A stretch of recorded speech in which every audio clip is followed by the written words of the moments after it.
Richie Rivero, showtime sa kanyang reverse slam dunk. RR Pugoy nagbabalik na, umispin move, pineke pang import. TNT pasok na sa playoffs. TNT Tropang Giga versus Phoenix Super LPG. Pag nanalo ang TNT dito, masesecure na nila ang top 8 at tuluyan ng malalaglag ang NLEX. Pag nanalo naman ng Phoenix, mananatili silang top 2. Good news sa TNT dahil maglalaro na si RR Pugoy. First quarter, Jonathan Williams naka-tres agad para sa Phoenix.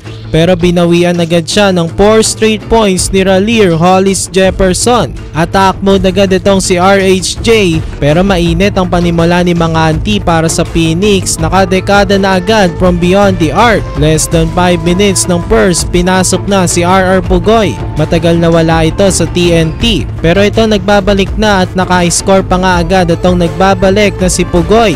Nakadekada pa from beyond the arc. Kaso Jonathan Williams naka 6 straight points bago matapos ang first quarter. Tapos naka-tres pa si Alejandro. At the end of the first, lamang ang Fuel Masters 27-23. Second quarter, Jay Alejandro naka 5 straight points agad. Pero RHJ sumagot naman ng 8 straight points. Showtime pa sa kanyang slam dunk. Richie Rivero sumagot naman agad ng kanyang 3-pointer. Lamang pa rin ang Phoenix 41-34. Naibaba naman yan ng TNT bago matapos ang first half. Kim Aurin at Kib Montalvo nag-step up sa dulo ng first half para sa TNT. Tinapos naman ni Optana ang second frame sa kanyang back-to-back basket. At the half, lamang pa rin ang Phoenix 53-51. Third quarter, uminit bigla ang TNT sa labas. 4 na tres agad ang binitawan sa simula ng second half.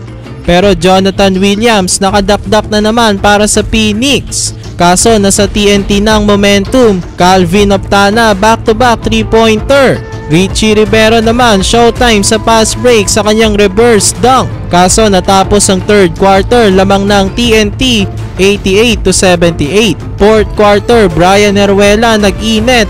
Back-to-back 3-pointer agad dito sa simula ng fourth quarter. Napatimeout tuloy agad ang Phoenix dahil 15 points nang lamang ng TNT, 98-83. Off the timeout, naka-steal agad ang TNT. Kim Aurin lob pass kay RHJ. After nyan, lalo pang lumobo ang kalamangan ng TNT at hindi na nakabalik ang Phoenix. Nanalong TNT sa score na 116-96. At dahil sa panalo ng TNT na yan, pasok na sila sa top 8 at makakatapat nila ang Magnolia Hotshots.